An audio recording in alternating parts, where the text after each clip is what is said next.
hey, Gundam Maniacs, welcome to another episode of Gundam Explained. For this episode, we're actually looking at Season 2 of Gundam 00. Loved the first season, have a video review of that.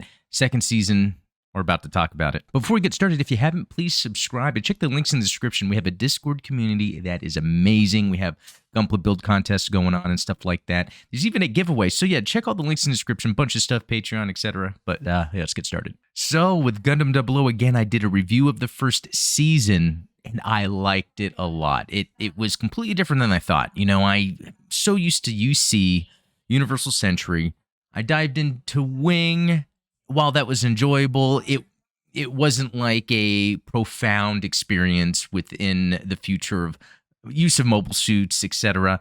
And there's some other AUs that I've kind of dived into a little bit just to see what's on the surface, and it didn't really grab me. And initially, 00 didn't grab me, but over time, after completing that first season, loved it. The second one seems to just up the stakes everywhere. I mean, everything is different.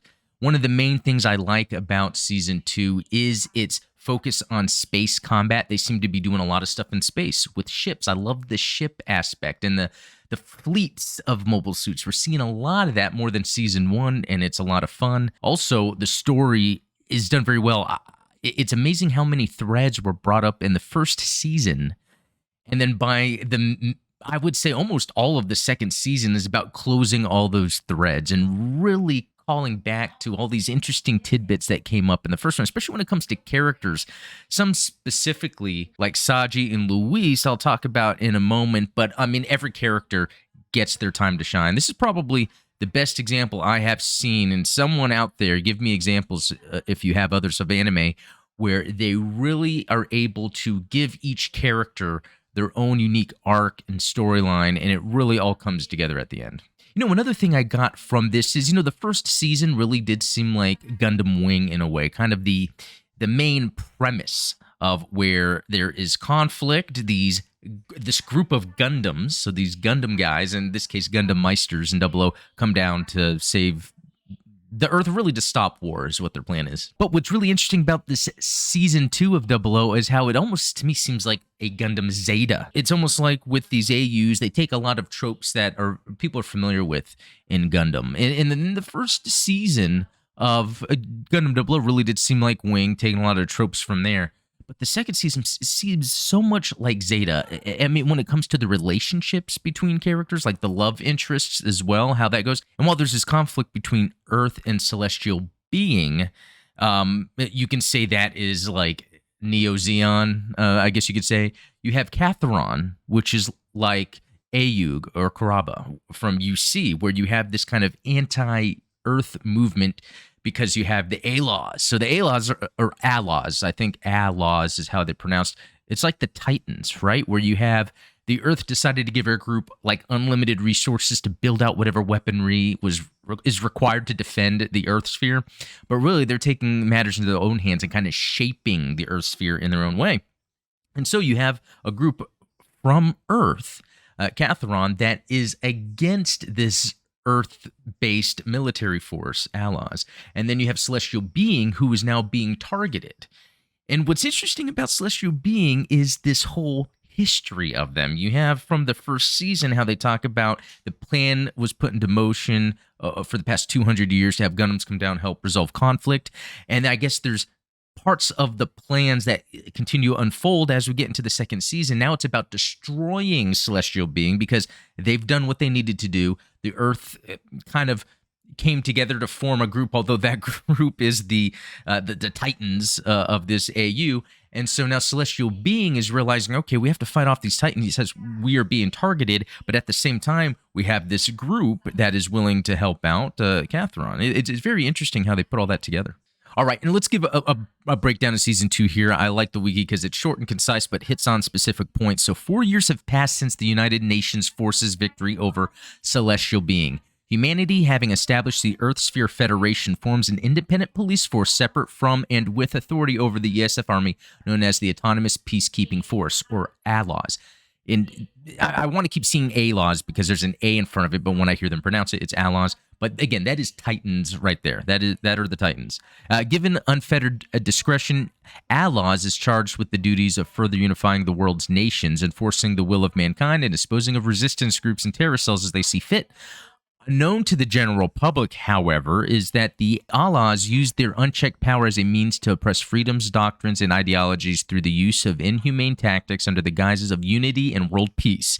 Celestial being, fully aware of the A-Laws' misuse of power, has arisen from the ashes of defeat to eradicate the A-Laws and set the world on the true path to peace once more. Armed with Aola Shenberg's gifts of the Trans Am and Twin Drive system, Celestial being hopes to correct their past mistakes and atone for damage caused by the A-Laws, aided by the resistance group Catharon, unknown, and that's kind of like the AUG. Unknown to both Celestial Being and A-Laws, however, a third party calling themselves the Innovators is manipulating both sides of the conflict from the shadows, all while claiming they are carrying out Aola Shenberg's true plan. So, Innovators, that's a big deal here. The Innovators is like a kind of a tidy way to introduce like the new type phenomenon into another AU, by making it where it's almost like some alien being, some alien force. And that's these Innovators, which are a group of rogue Innovades. So that's further terminology kind of describing what's going on here. And so Innovades are genetically engineered bioterminals created by Celestial Being and Veda in Mobile Suit Gundam 00. So the idea here is there are a group of Innovators that are more, so it's like cyber new types in a way. That's a good way to put the Innovades. And as the second series unfolds, even though they hint at this in the first season, you kind of figure out that there's more people that are potentially Innovators or Innovades. In fact, our main man, Setsuna Fse, becomes one of these Innovators. Now, apparently there's like a true Innovator. That's what Setsuna becomes, even though the main bad guy, Ribbons, thought that he would be that. And so, yeah, Ribbons Allmark, interesting character that we see in the first season, because we're kind of seeing, it's like there's these people that are in charge of Celestial. They're Celestial Being themselves. Then there's people that are kind of in charge, where it's almost like they were born into having to run this operation. And then we have Ribbons Allmark, who is potentially an Innovator that is wanting to kind of take over what was going on. And at first it seemed like he was helping out, but he started pushing, I think her name was Mei Ling, out of the picture so he can kind of fully take over. Okay, and her name is actually Wang Lu Mei, so I got that wrong. But this is kind of another party that's involved with Celestial Being's affairs. That's what causes the conflict between herself and Ribbons Allmark, the Innovators, to kind of get in there. And the Innovators are trying to kind of push their agenda onto humanity. And by the end of the series, we understand that there are two agendas the Innovators could be pushing. One is to help humanity move forward, and the other is to take control of humanity. Okay, so going back first, Titans. So instead of Titans, we have the A-Laws, and it's like the same thing. I even love how that logo works. It's just, I don't know, it's to the point. It has like the A. It reminds me of Titans with the T. It just sort of works, and it's just very interesting how it's a neat story trope that works in Zeta and it works here. It makes this more eventful because it makes it where not only there's this additional opposing side, but that also causes splinters. So the action, the mobile suit designs just push forward. Catharon is like the AUG. They're a resistance group that is fighting against the A-Laws since they're kind of bullying people around and they have their own agendas in play. And in addition, I like here, and this is, I guess, what happens when shows get into second seasons or mid-season, is the main ship. In this one, they kind of changed it. It was the Ptolemy in the first one. Now it's the Ptolemy II. Here's kind of a quick look at it. Just looks cool. You can see where the Gundams eject from. And it's really cool because the style is reminiscent of things we would see in UC Gundam, even a little bit of Seed, but it has more of that modern panel-like, noisy panel-like look that we see with a lot of the Gundam 00 designs. Now, when it comes to the main mobile suits, again, they're not really too big of a deal to me. I don't really care about the designs too much, but there's kind of some cool things that happen. For instance, with the Exia repair that shows up in Season 2, it's like after the battle damage, it has some cool things going on that reminds me of like the Crossbone Gundam. I do like that sort of cloak/cape thing, and then there's some damage to it as well. It was a really cool surprise, although not too much surprise because I'd see this floating around, is this O Gundam that looks exactly like the original old school RX-78 II, and I guess it's kind of like the original Gundam in that universe. At first, it's piloted by one of the Celestial Being crew to kind of shoot out the ship to help out. But then after an event that occurs, Ribbons Allmark, the main bad guy, actually gets a hold of it to use to fight with. So it's interesting to see that occur. Now, here's the Ribbons Allmark main suit that he was using. It's this Reborns Gundam. Here's kind of a look at it here. It looks pretty cool. It's a little noisy, but pretty cool. And then it has like this cannon mode. Because it says it's transformable, so I guess that's its main thing. It kind of has the Char aesthetic that you'd expect, where it has the red to it. Other than that, it didn't really stand out to me, really. And another antagonist that shows up is someone from season 1, from the beginning, actually. Yeah, as Graham is testing out one of their mobile suits to kind of show on display, that's when the Exia comes down and destroys it, kind of like saying, yeah, no weapons, no suits. But his character has an interesting transformation. In fact, I almost feel like he was like a B-plot sort of bad guy that you kind of forget about, but then he pops up every once in a while. He kind of went full on, like, Bushido is his name, Mr. Bushido, but he, like, totally took in the Japanese culture. It's kind of very interesting because he does the mask thing, and then even his mobile suit looks pretty cool. But again, it's interesting because it's almost like he had this subplot, this B-tier subplot for a bad guy, a villain. And I guess I'm not complaining. It's actually pretty cool because he's not really the main villain, but they really give him a story and some cool action scenes out of that they're able to intertwine with the rest of the plot without it really going crazy. And while he has a bunch of suits, one that I thought was pretty cool was this Ahead Sakigake. It just looks cool, very reminiscent of sort of the samurai aesthetic. That kind of goes with his kind of interest in the Japanese kind of culture when he's on this like path of revenge, I guess, after Setsuna kind of showed him off. And that brings me to Luis and Saji. I mean, really, there's a lot of characters. And in the first season, and remember, there's a 4-year separation, so characters might look a little more matured in the second season. You get introduced to Luis and Saji, and sometimes the story almost seems like, it's like, what is this? Is this just filler slice of life? And then it got me thinking as we get into season 2, wait a minute, they're pulling a 0080 War in the Pocket in the middle of this Wing and Zeta interpretation. Because what we have going on here is Luis, falls victim from the first season to a Gundam Meister attack because of the type of energy used when she lost her arm. The energy that's part of the Gundam's weapons doesn't allow her arm to be repaired. Now, eventually she gets picked up by the A-Laws and gets her arm back. But then she's all about revenge. She wants to take out the Gundam Meisters. And Saji was wanting to do his own thing. He wanted to get back with her because they were seeing each other, but she didn't want to. She just said, don't worry about me. You need to go do your thing in space, because he wanted to work in space. You see Saji working in space, and it's not even his fault. He gets caught up in the conflict between Kathron and A-Laws, and he's known as a defector, even though he wasn't, or a traitor. They think he's with Kathron, and so luckily he gets rescued, and he doesn't realize that being with Celestial Being, that's like the Gundams that did that attack that he's mad about. But as he's with Setsuna, he realizes that within the Celestial Being, or the whole Gundam thing, that there's these Gundams that were bad, that were more pushed forward by Celestial Beings' bad part, like Ribbons, etc. And then you have the good Gundams, like Setsuna and the crew. And he understands that Setsuna is trying to do the right thing, so he's working with him. But then that means Saji runs into Luis in battle, and he's trying to, it reminds me of a lot of these things that happen in Zeta and in Double Zeta and in Char's Counterattack. Yeah, especially Char's Counterattack, where he's trying to talk her out of it, trying to talk her out of the fighting, but she doesn't care, and she's wanting to fight too. When it came to the main characters, the main Gundam Meisters, I think it's cool that with Alleluia, he got with Marie, and, she ends up being an innovator in some way, but he's able to, reel her in, and they're able to, work together. We also have Lock-On, who finds interest in someone that ends up being an innovator as well.